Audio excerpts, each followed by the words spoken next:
passe à la discussion. Donc, je sais sur les questions. Ben. Et alors, comme on est dans un établissement d'enseignement et de recherche, concrètement, comment on peut mettre en pratique ça? Parce que moi, je suis peut-être un peu jeune, peut-être votre expérience est différente, mais j'ai l'impression qu'aussi c'est de plus en plus consumériste, on va dire. Maintenant, j'ai peut-être l'impression qu'avant, enfin peut-être c'est peut-être ce qui reste dans les livres aussi, mais que les gens faisaient des études post-bac pour la science et pour ce genre de choses. Maintenant, les élèves sont quand même assez consommateurs, ils veulent des diplômes, mais surtout un travail, et surtout un travail qui rapporte. Pour la science, ça se tourne de plus en plus vers la technologie, c'est consommable dans la science en fait. Et les gens font plus de la science pour la science, mais ils font de la science parce que ça leur rapporte. Donc, je ne sais pas si vous partagez si je me trompe, et s'il y a quelque chose, comment ça peut évoluer. C'est compliqué, parce que les gens ils font ça, puis ils font le contraire de ça en même temps. Vous avez des gens qui, par exemple, vont chercher exactement à remplir le contrat que vous venez de décrire là, et en même temps, ils vont développer chez eux et ailleurs tout à fait autre chose, exactement le contraire parfois.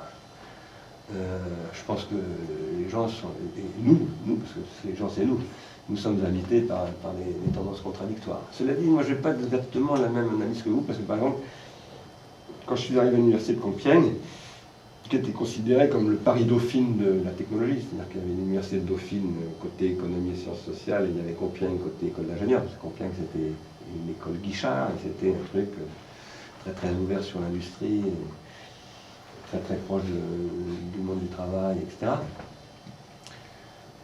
Ça reste, dit-on, la première école d'ingénieur en France en termes de niveau de rémunération des élèves qui sortent, hein, et de placement, le nombre d'élèves placés, c'est ce qu'on dit.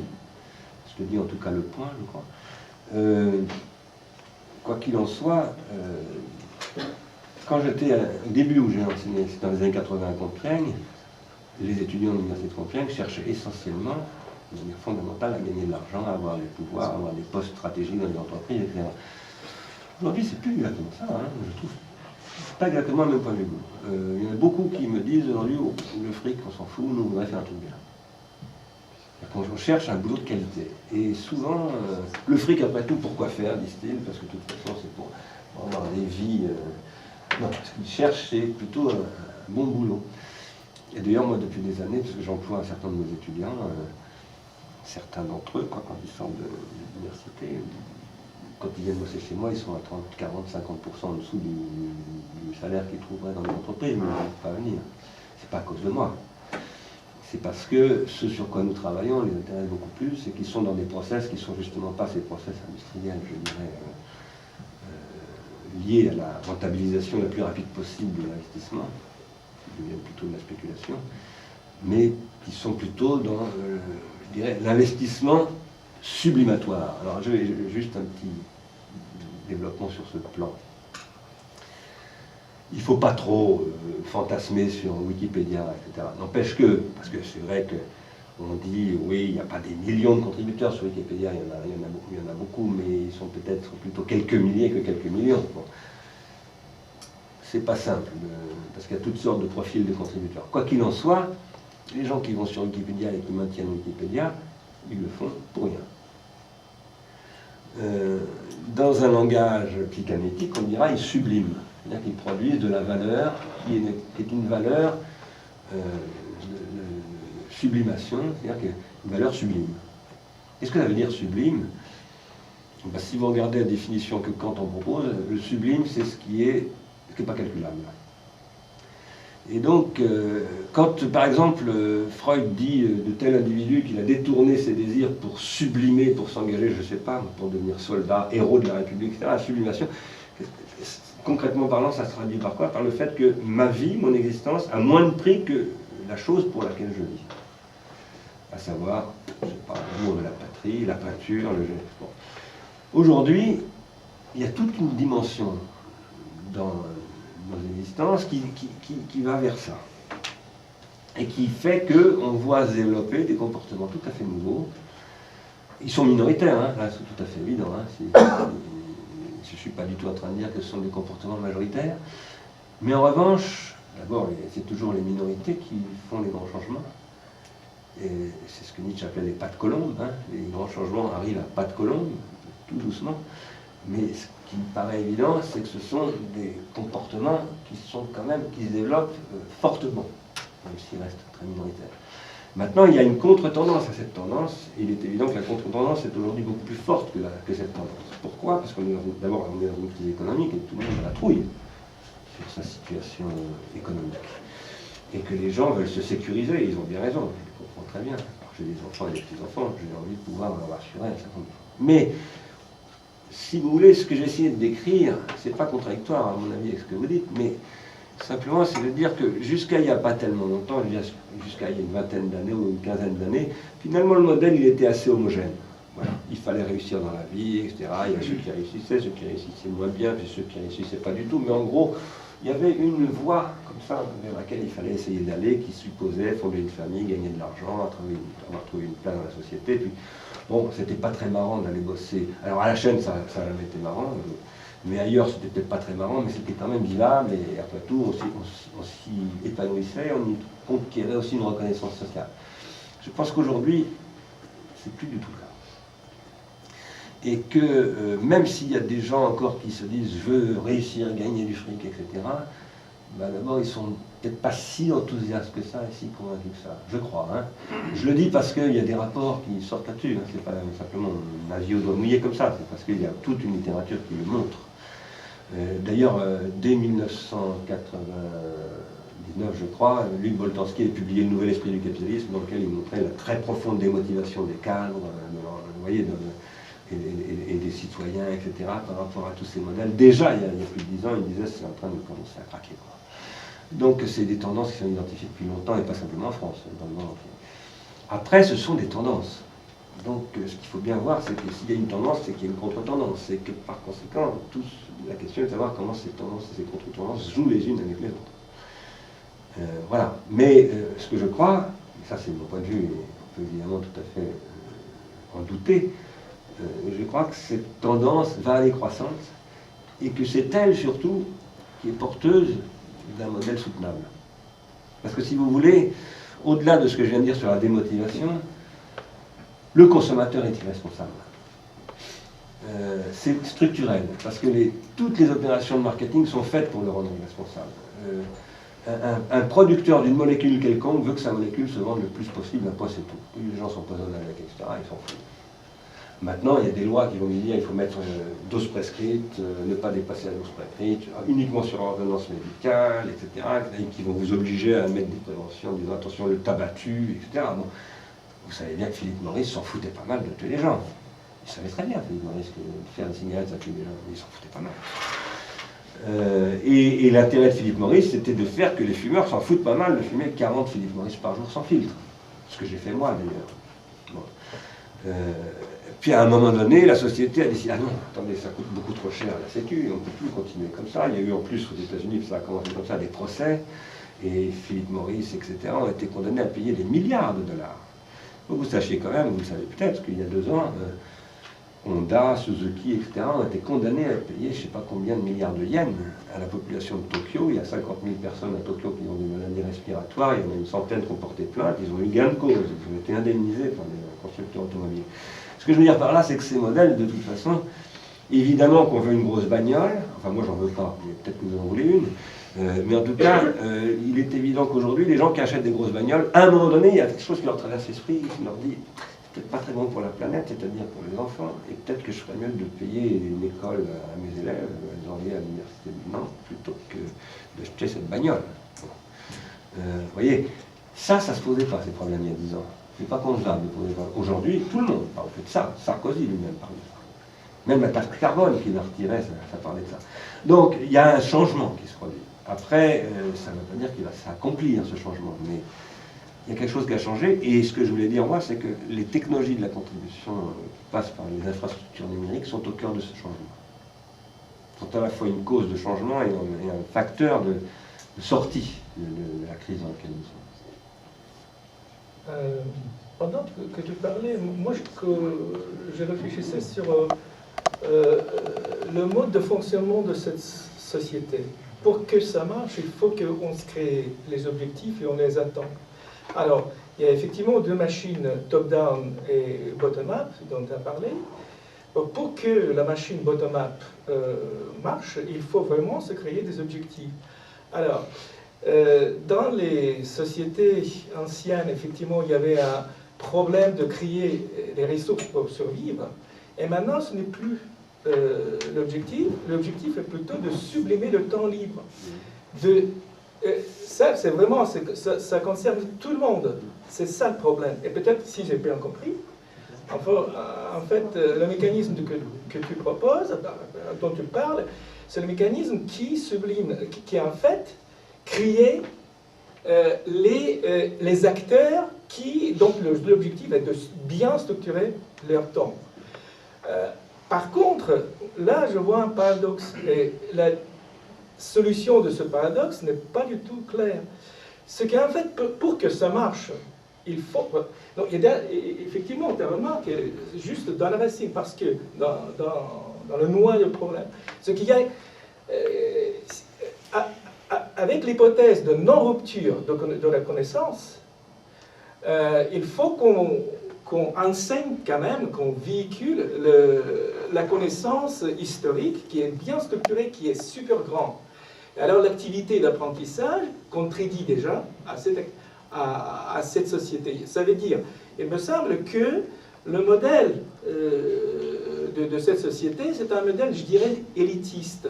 Donc ça veut dire qu'il y a une partie de cette société qui créait les méthodes, qui créait la connaissance, qui donc apprend la connaissance structurée et après l'applique pour créer les procédures qui sont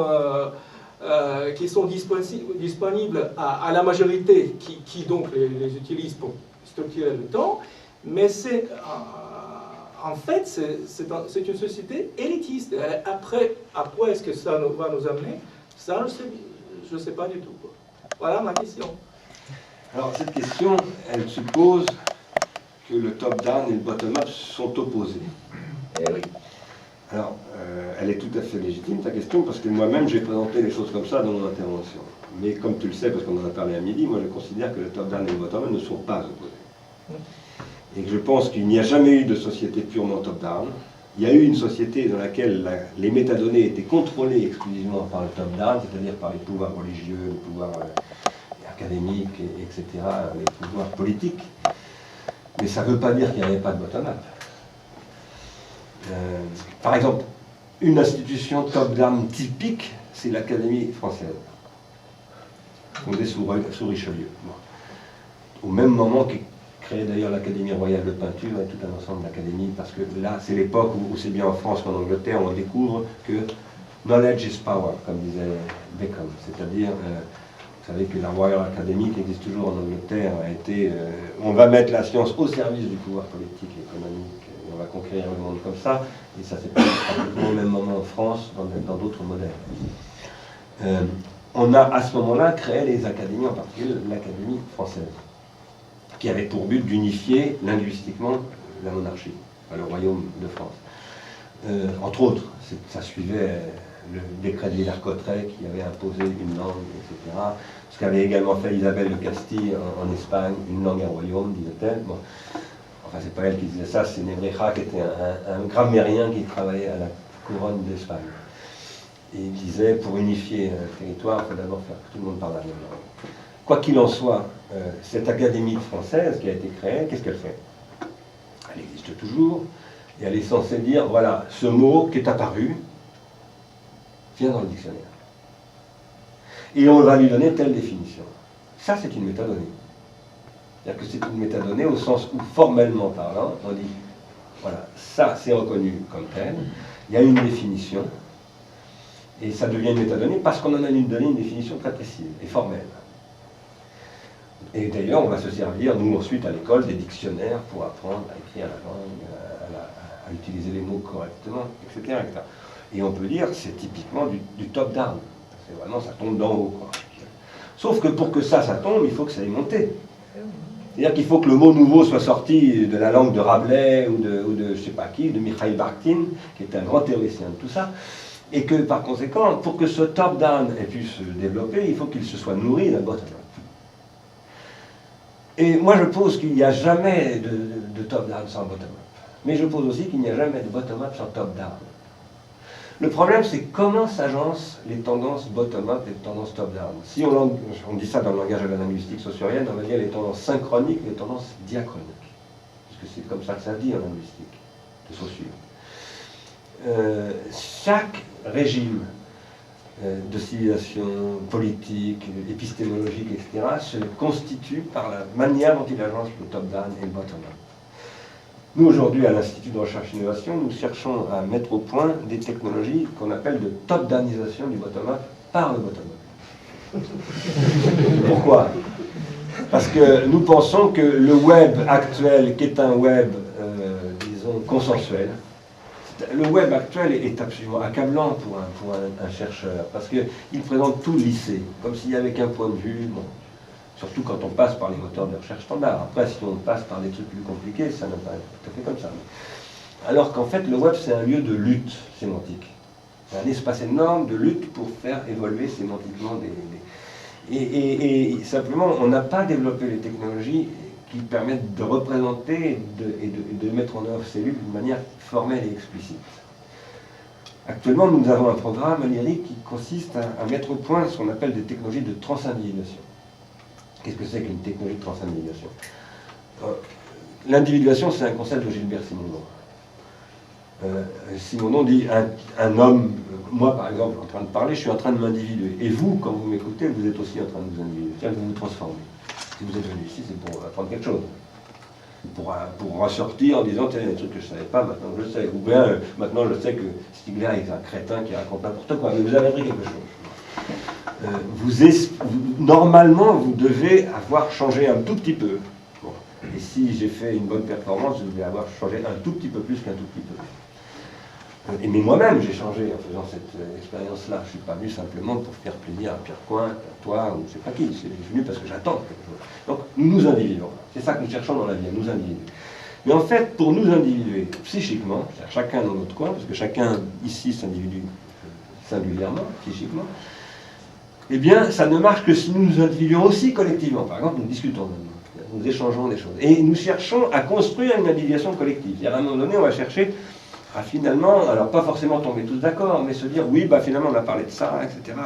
On a effectivement exploré le problème des métadonnées, de l'économie de la contribution, je ne sais pas quoi, puis on a appris ça et ça. On peut aller encore plus loin. On peut aller à un stade où on va finir, admettons qu'on crée un groupe de recherche, on va finir par construire une théorie de ce groupe de recherche. Cette théorie, ça va être une formulation très précise. Alors là, on va produire un consensus.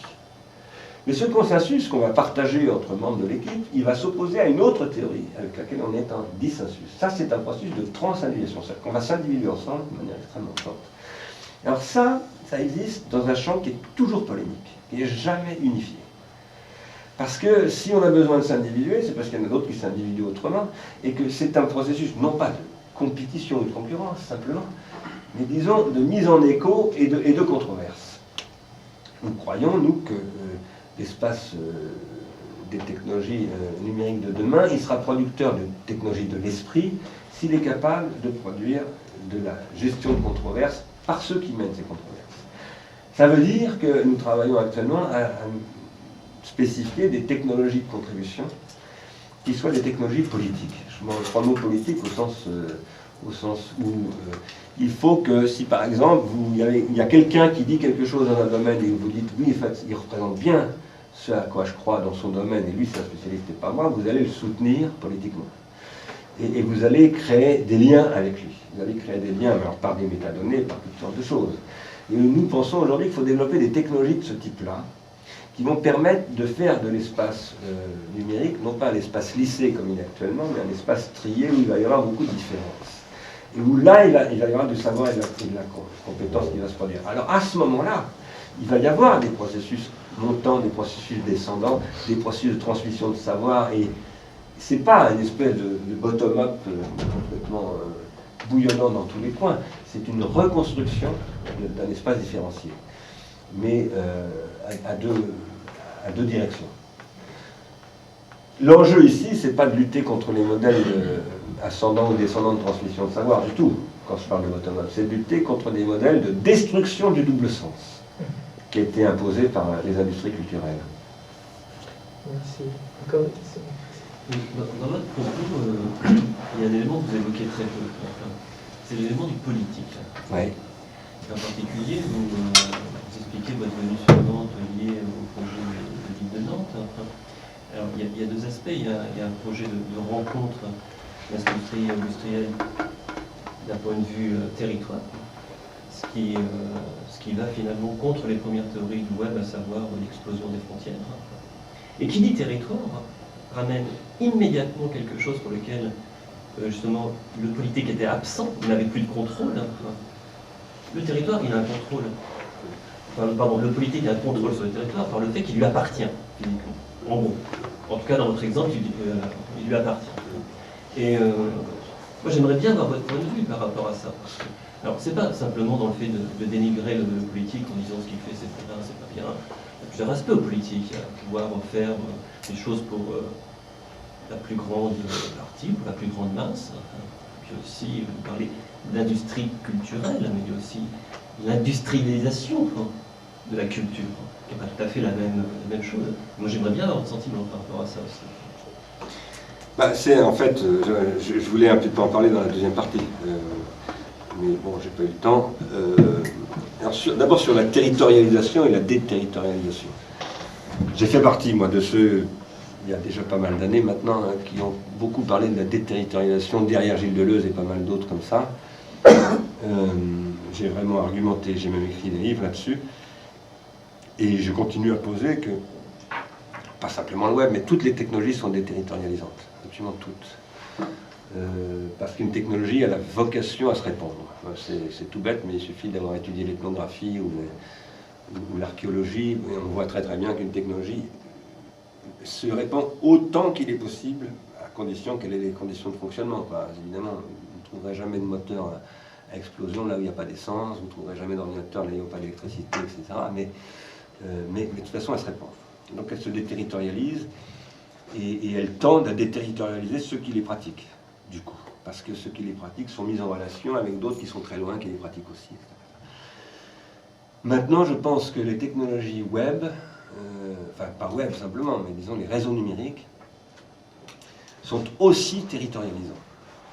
Et si vous voulez, c'est pour ça qu'il y a un enjeu pour les territoires avec ces technologies que Rifkin appelle relationnelles, qui est extrêmement important, à savoir que ces technologies, à la différence des technologies, disons, des industries culturelles, comme par exemple les technologies hertziennes de transmission, les technologies de télécom, de réseau télécom très lourds, qui avant passaient par la paire de cuivre, donc par des tranchées, par des réseaux physiques extrêmement complexes à mettre en place, avec des questions d'aménagement de territoire et tout colossales, et très coûteuses.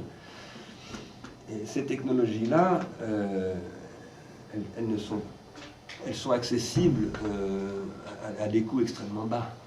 Vous le savez bien, l'Inde est équipée aujourd'hui très fortement en accès Internet, dans des tas de régions de l'Inde où il n'y a ni l'eau courante, ni les égouts, ni rien du tout. Et l'Afrique aussi, d'ailleurs, pour une partie, est en train de se développer comme ça. Moi, j'ai d'ailleurs envoyé un mail dans un endroit absolument désertique du Sénégal il y a un mois. Bon. C'était incroyable, mais je pouvais envoyer et recevoir des mails quasiment dans un désert. Tout simplement parce qu'il y a des satellites, des machins. Et ça change profondément le rapport entre les réseaux et le territoire. Et alors, moi je pense que c'est un enjeu très important pour les territoires de voir qu'ils ont la possibilité aujourd'hui de reconquérir l'impact des technologies sur eux-mêmes, à condition qu'ils aient une politique.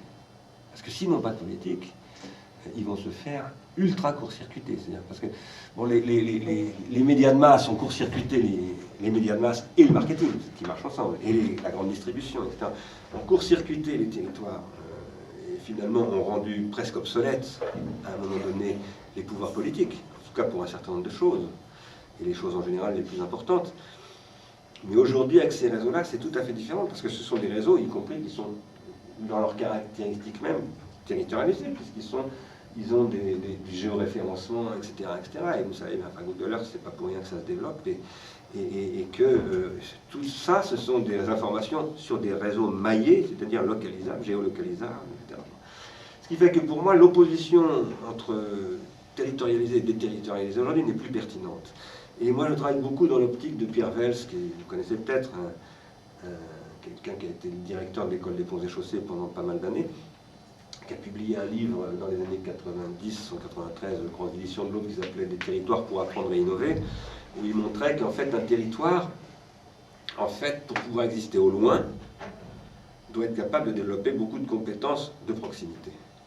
Et que c'est à partir des compétences de proximité qu'il sait mettre en œuvre qu'ensuite il a une capacité à exister très loin de lui-même. L'exemple qu'il prenait, c'était la Hollande et la culture des tulipes.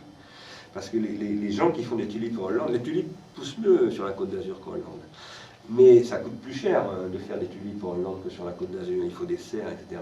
Sauf que les Hollandais ont un génie de la logistique qu'ils ont développé dans leur proximité, qu'ensuite ils ont exporté, et ils sont devenus des exportateurs de tulipes, ils vendent beaucoup plus de tulipes que la Côte d'Azur. Alors, bon, Vels a développé à partir de là toute une théorie sur ce qu'il appelle justement le territoire apprenant. C'est une erreur d'opposer le proche et le lointain. Plus vous avez des relations lointaines, plus vous avez des relations aux proches. Par contre, il y a des gens qui ont de moins en moins de relations tout court, ni avec le lointain, ni avec le proche. Quand vous regardez la télé et que vous voyez, je sais pas quoi, Haïti, vous n'avez pas des relations avec le lointain. C'est pas vrai. Vous avez des relations avec une chaîne de télévision qui vous raconte quelque chose sur Haïti, ce qui est tout à fait différent. Je ne dis pas que ça n'a aucune relation avec Haïti, mais il faut faire extrêmement attention à ça, quoi, hein. Donc, en fait, on a aujourd'hui une question de la reterritorialisation et de la redéterritorialisation, une nouvelle invention de la déterritorialisation, où c'est ce que je dis moi un petit peu à tous les territoires avec lesquels je travaille. Si vous développez des réseaux locaux intenses et denses, vous serez capable d'avoir des relations denses avec des réseaux locaux lointains, et donc de créer du flux, parce que ce qui fait qu'un territoire vit, c'est qu'il crée du flux avec l'extérieur, dans tous les cas, que ce soit des marchandises, des idées, de l'argent, ou je ne sais pas quoi. Alors après, là-dedans, la question du politique.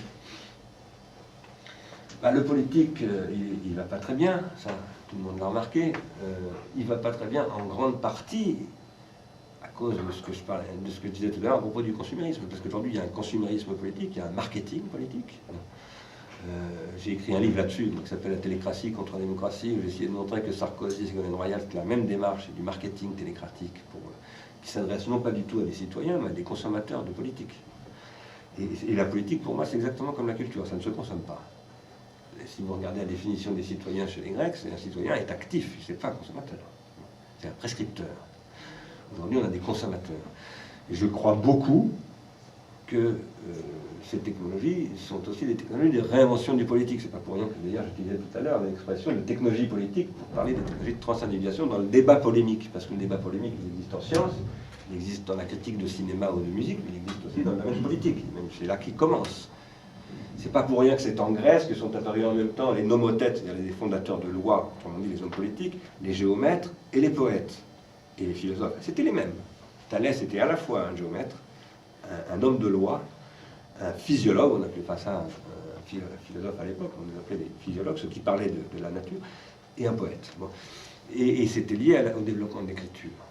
Alors aujourd'hui, c'est ça l'enjeu. Et la révolution du politique, c'est une réinvention évidemment du rôle de ce qu'on appelle les hommes politiques, les instances représentatives politiques, les conseils municipaux et tout ça, mais c'est aussi, je dirais surtout, la réinvention de la citoyenneté. Et la citoyenneté, elle est contributive, par nature, je dirais. Donc je crois que, voilà, ma réponse à votre question, elle est là. Elle est de dire que...